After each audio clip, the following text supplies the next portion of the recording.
Welcome to this week's edition of Good Books Radio. Audiobooks.com is the chief underwriter for Good Books Radio, which is produced by UTRGV Media Services for Rio Grande Valley Public Radio. And now, here's your host, Dr. W.F. Strong. Welcome, ladies and gentlemen, to this week's edition of Good Books Radio. I'm your host this week, Dr. W.F. Strong, and I'm excited because we have a wonderful book, really marvelous book, top 100 in the Amazon list of greatest books for the year. The book is The Geography of Genius by Eric Weiner. And I think you're going to love it, and you're going to love the conversation that we're going to have. But before we get there, I'm going to have to do a little work, a little business. I want to thank our sponsor, audiobooks.com, where your first book is free. We have with us today on the phone Eric Weiner. How are you, Eric? I'm doing well, Bill. Happy to join you. Well, thanks for taking the time. I'm going to jump right into this because as I was reading the first chapter of your book, I thought of Edith Hamilton, who said of the Greeks that they were the first culture in history to really discover the beauty of play, that they played on a magnificent scale, and that this spirit of play is one of the things that made them great philosophers and artisans, and etc. So what do you think of that? I think that's quite true. There is a real connection between, let's say, playfulness and creativity. Mm-hmm. Both are kind of acts of revolt in a way. You're when you're playing or you're being creative, you're a bit of an insurgent. You're not playing by the rules. You're making up new rules, and all creative people from the Greeks on up to Steve Jobs in Silicon Valley had this sense of playfulness, that their work was not just work, it was fun. Einstein had fun with his physics. He also played the violin and played it pretty well, and took breaks from his work. I can say if there's one thing that all these geniuses I write about have in common is that none of them just sort of furrowed their brow and sat down at a desk and created. It doesn't work that way. They had this playful attitude that you speak of.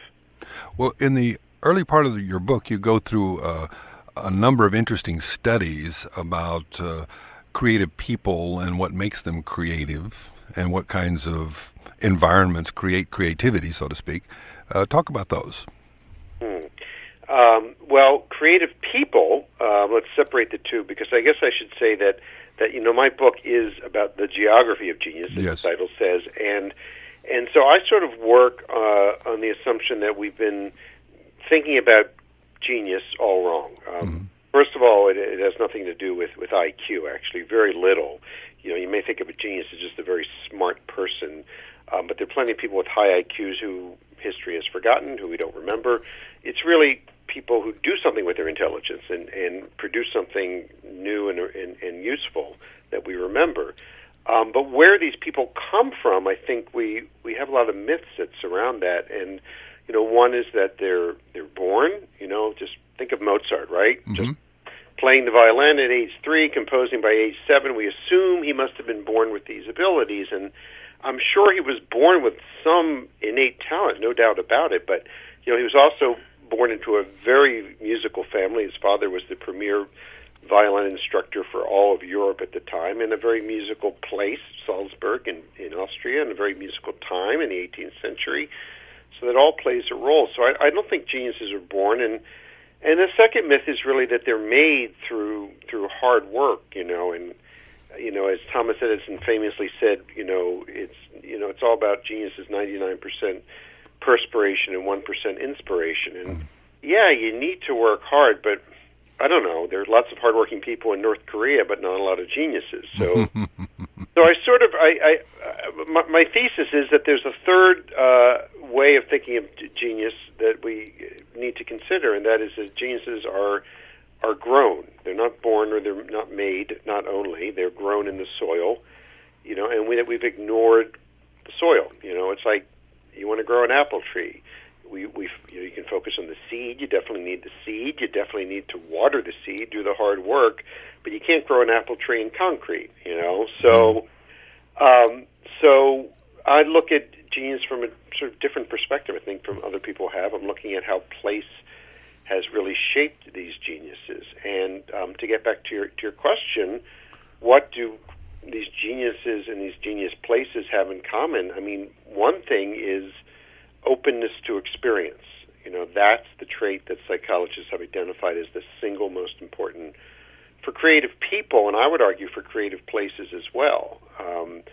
This openness to the other ways of thinking, other kinds of people is important, and I think it explains why you see such a disproportionate number of geniuses were immigrants or refugees, Einstein, Freud, Marie Curie, and others, because they're just, by nature of their experience, in life, they're open to a new way of thinking.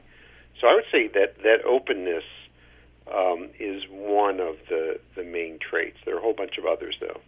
Well, as you wrote this book, you traveled to the hot spots of creativity in history, and did it affect you?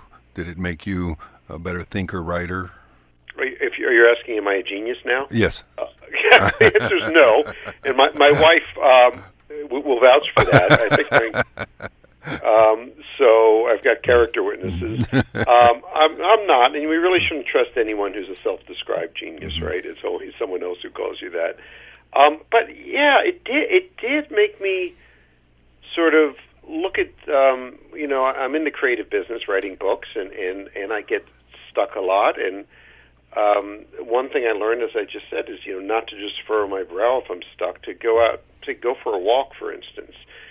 A huge number of these creative people, these geniuses, like Beethoven, would go for long walks. Beethoven would escape up into the Wienerwald, the forest outside of Vienna, and go for these long walks, and that's when a lot of his musical inspiration came to him. Charles Dickens would famously walk through the streets of London in the middle of the night when he was stuck, sometimes 15 miles at a stretch. Wow. Mark Twain was a pacer. Yeah. So, I mean, it's called, psychologists call it defocused attention, right? So if say you're doing your tax returns or some kind of drudgery like that, then you need focused attention. You need to focus on the task at hand. But if you're trying to come up with something creative, you need to actually defocus your attention. And one way to do that is walking. Another way is alcohol, to be honest. Yes. And I write about that, but not too much, and it's not for everyone. So, this is why people get great ideas when walking or in the shower, is because their conscious mind is no longer turning the problem over and over. It's up to the unconscious, and that's when the ideas flow. Well, maybe that's why Twain said that golf was a good walk spoiled. Right, because you're focused, right? Uh-huh. I mean, the whole idea of a walk is that you're not trying to get a little ball into a little hole. Uh-huh. Clearly not a golfer, as you can tell, but excuse my technical language. And there's that kind of aimlessness that's important. And that applies not only to walking, but to conversation as well. And I explored this in my book a bit, that sort of venues where these creative people would get together. I mean, whether it was in ancient Athens, in the symposia, which means literally drinking together, they would get together all night and they would sip wine, by the way, that was watered down, and talk about philosophy and poetry, and it was an open-ended conversation. In India, in the city of Calcutta, there's something called an adda, which is a very specific kind of open-ended conversation as well. And in coffee shops in Vienna in 1900, when you had the likes of Sigmund Freud hanging out there, the conversations were also free-flowing. Mm-hmm. Sort of the opposite of, your typical corporate meeting where it's like, okay, we got a task at hand, let's focus everyone.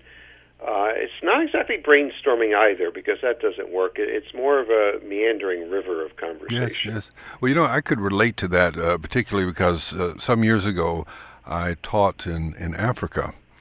And in the region I was in northern Nigeria, there wasn't much in the way of TV and radio. I mean, it existed, but it didn't dominate the culture the way it does here. And we would have those long conversations. It was fascinating. I'd never experienced it in my life, where we would, sit down at dinner, and then this conversation would weave its way into the night till 2. It was over when the conversation was over, kind of. But that was a whole new experience for me.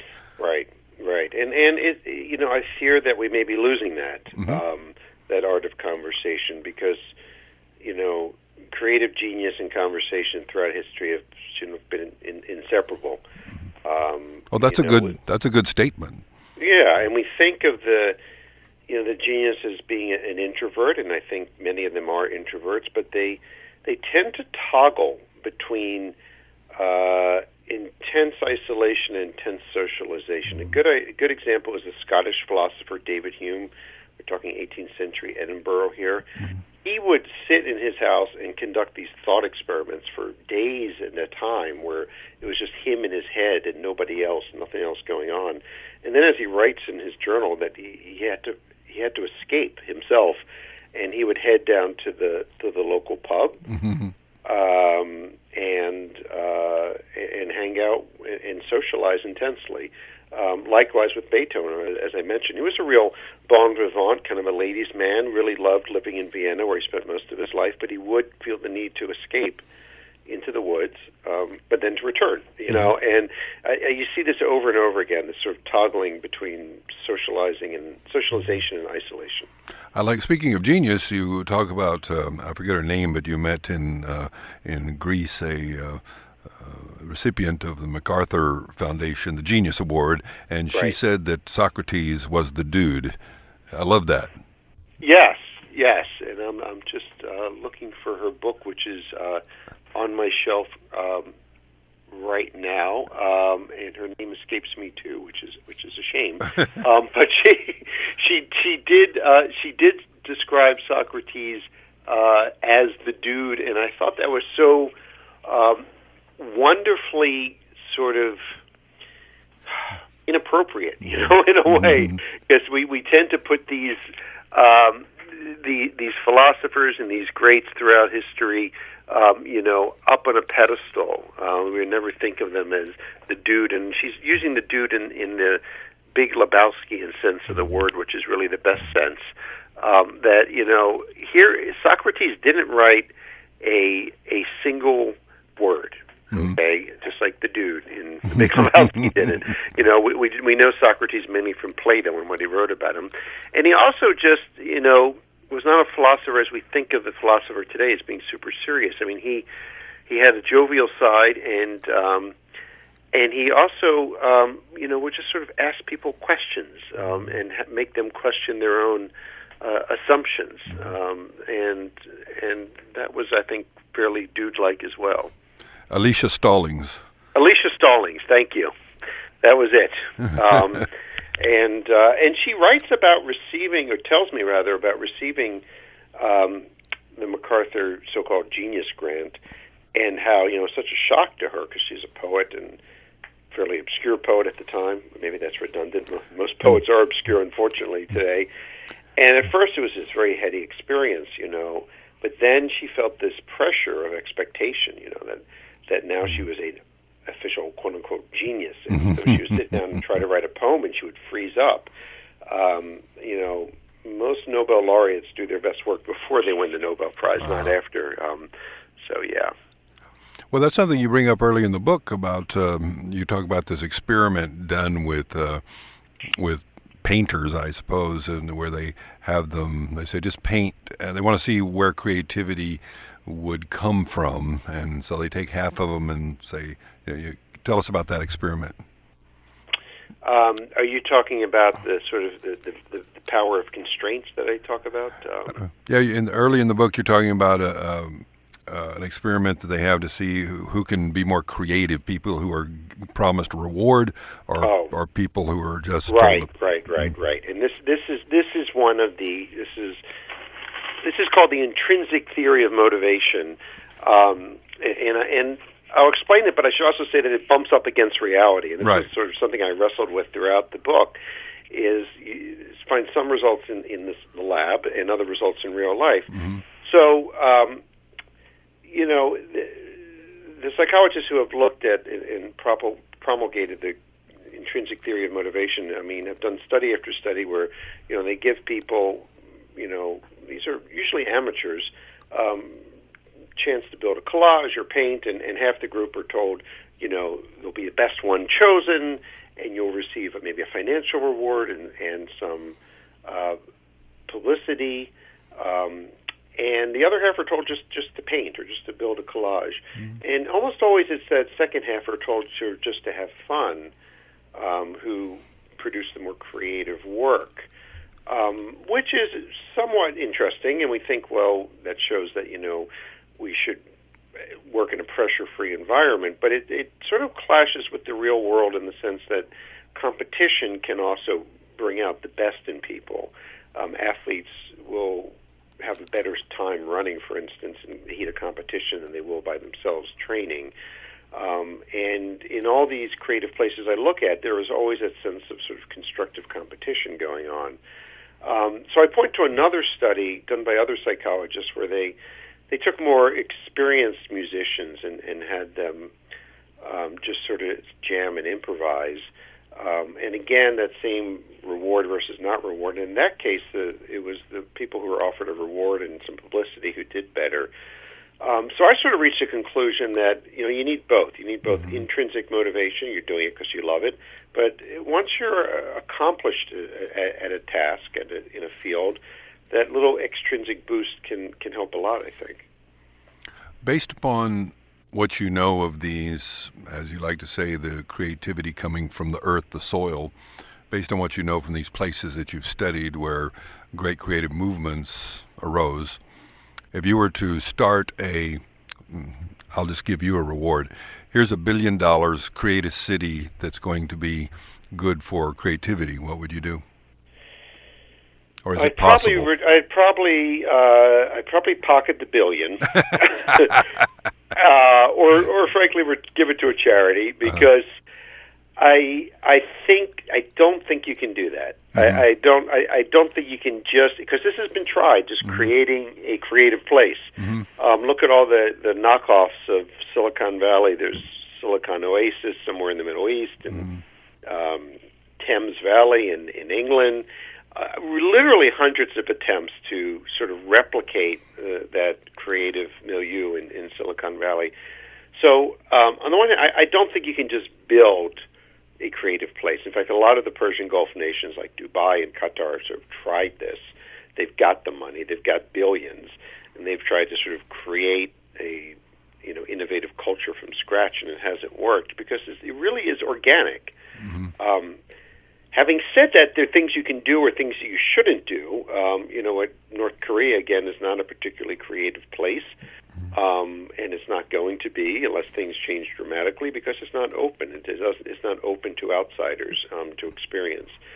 Look, I know there's a big debate in this country right now about immigrants and immigration, but from a purely selfish point of view, I think the U.S. would be better served by having at least some continued immigration, because not only, as I said, are immigrants more likely to become geniuses, the vast majority of there were, I think, 6 or 7 Americans who won the Nobel Prize this year. If I have my facts correct, and I'm pretty sure about this, only one, named Bob Dylan, was born in the U.S. All the others were born outside the U.S. That was an exceptional year, but that's the idea. And I also think that there's kind of a multiplier effect when you allow immigrants in. So let's say that you, Bill, have only eaten your food with a knife and fork, and all of a sudden there's this Chinese guy who moves into your neighborhood, and you notice he's eating his food with these chopsticks. Now, you're really pretty unlikely to start picking up chopsticks and eating your taco or whatever with chopsticks. Very messy. But your mind has been opened up to the possibility of possibility. And so on some level you think, well, there's a different way of eating my food. Maybe there's a different way of doing math or writing a book or whatever it is. So, the $1 billion doesn't work in sort of just creating one of these places, but you can do things like encourage conversation, encourage open-mindedness, give people a combination of extrinsic and intrinsic incentives, I mean, you can also have a system of patronage in place. That's one thing that I write about in Florence, is how, we know the name Michelangelo and Leonardo da Vinci, but less known are the Medicis, the great banking family that really funded the Renaissance, and if it takes a village to raise a child, as the African proverb goes, it takes a city to make a genius. In Greece, it was the first democracy. Is there a connection between democracy and creativity? Not necessarily, no. I do think there's a connection between freedom and creativity, and they're not exactly the same. You can have a sort of benevolent oligarch, as you had in China in the 13th century. It wasn't exactly democracy, but there was freedom for people to think different things and to associate with each other. It doesn't have to be this pure Jeffersonian, democracy, but there does need to be freedom. So, hence, North Korea would be the antithesis of all things necessary for creativity. Right, and it's not because there's a bad gene pool in North Korea, nothing wrong with the gene pool. It's not because people don't work hard or have a work ethic. They do. It's that third ingredient, the soil, which is just not at all conducive to creativity. I've always been amazed with the golden age of Greece, a relatively small place, about 100,000 people. And out of those 100,000 people came just a wholly disproportionate amount of the world's intellectuals and artistic talent came out of that little pool of people. Yeah, and you're right to point out that, it was small, even by the standards of the day. I mean, 100,000 people today is nothing, but even back then there were other Greek city-states that were bigger. And don't forget, there were hundreds and hundreds of these city-states. And, some were stronger militarily, like Sparta. Others were bigger or wealthier. So, that's what I found interesting is Athens was and to some extent still is kind of a mystery.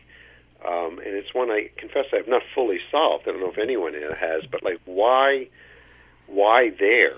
Why Athens? Why not Corinth or Sparta or Syracuse or one of these other city-states? And it's hard to say, but one of the couple things I point to is the sort of messiness of life there. They really didn't care for luxury too much, and they were sort of the opposite of foodies. They had this very basic meal. I think a British historian once said there were 2 meals a day in ancient Athens. One was a kind of porridge, and the other was a kind of porridge. So it just wasn't gourmet at all. There was a sort of chaos to life there in the agora, the marketplace. And they were also, as I say, great moochers. I mean, they sailed these ships out of the port of Piraeus, and they went to Egypt and elsewhere, and they borrowed ideas or stole ideas, if you will, from elsewhere. Plato once said that what the Greeks borrow from foreigners, they perfect. And I think there's some truth to that. And you see that even today in Silicon Valley. We associate it so much with innovation, but, venture capital didn't come from there. The concept was invented in New York. The cell phone, not from Silicon Valley, was invented in suburban Chicago. So a lot of what we think of as coming from Silicon Valley was really just perfected there, not invented there. Something that always astounds me about genius of older times versus today is that when you look at the writers of 300 or 400 years ago, it's astounding to me the output that they had without computers, without the internet, without all these sources and technologies to rely upon and empower them. And they produce a lot more, or they produced a lot more than a lot of modern writers do with all the advantages. That's true. And I'm glad you mentioned that, because that's one thing that almost all geniuses have in common is they were incredibly prolific. Mm-hmm. It doesn't mean everything they produced was brilliant. Right. The 2-time Nobel Prize winner Jonas Salk was once asked by a student, how do you come up with so many good ideas, Dr. Salk? And he said, well, it's very easy. I come up with lots of ideas and then I throw out the bad ones. So it's that element of discernment, which is important. It's sort of coming up with lots of ideas and knowing which ones have potential. And I think that's true for creative people. They sort of know, they come up with lots of ideas, but they have that element of discernment to figure out which ones are worth pursuing, so they're not following just dead ends constantly. But then creative places also kind of sift out the good and the bad. They're not just magnets for good ideas; they're also colanders that sift out the bad ideas. That's true of Silicon Valley. I mean, it's where ideas go to be born. It's also where they go to die and sort of killed off. So, how did you come up with this idea, the geography of genius, and decide that it was worth pursuing? Well, I'm a place person, right? So my other books have really all been place-based, and I've always believed that where we are affects who we are. And I sort of looked around for areas of life that I thought where maybe place was undervalued, and this just was like a light bulb, so to speak. This just smacked me upside the head pretty hard. I'm like, this is some place that sort of needed a corrective. And I like wrestling with big topics. I've written before about happiness, spirituality, and now genius. But I always need to go on the road somewhere. I mean, someone once asked me, this was when the book first came out, they said, well, this is mainly about history with the exception of Silicon Valley, so why did you really need to travel anywhere? And it's an interesting question. I realized, well, technically I didn't, right? I could have done all the research in a library, but I need to get on the road, and I find that there is value in walking literally in the footsteps that Socrates walked in, or Leonardo da Vinci. That some embers of these golden ages remain in these places. That's very nicely put. Do you have some kind of overarching conclusion from this book that you can put into a nutshell? When you write a book like this, there is pressure to tie everything up in a bow. People they call it the takeaway. Everyone likes the takeaway. Sure. And I do enjoy contradictions and inconsistencies as much as definite truths, but I in a bow to the bow, I do tie everything up a bit at the end with what I call the 3 Ds plus a bonus D of I like that. what these places. Well, the bonus D I thought of after the book came out, but that's okay. We're talking now. The 3 Ds of what all these places have in common are diversity, discernment, and disorder. So diversity, not ethnic diversity really, but intellectual diversity of ideas. Discernment, as we were just talking about, that ability to sift the good ideas and the bad ones. Right. So, Las Vegas is a pretty tolerant place, and a lot of things go on there, but there's not a lot of discernment and therefore not a lot of genius. The third D is disorder, that a lot of these places are chaotic, really. Not anarchic, but there's an element of disorder.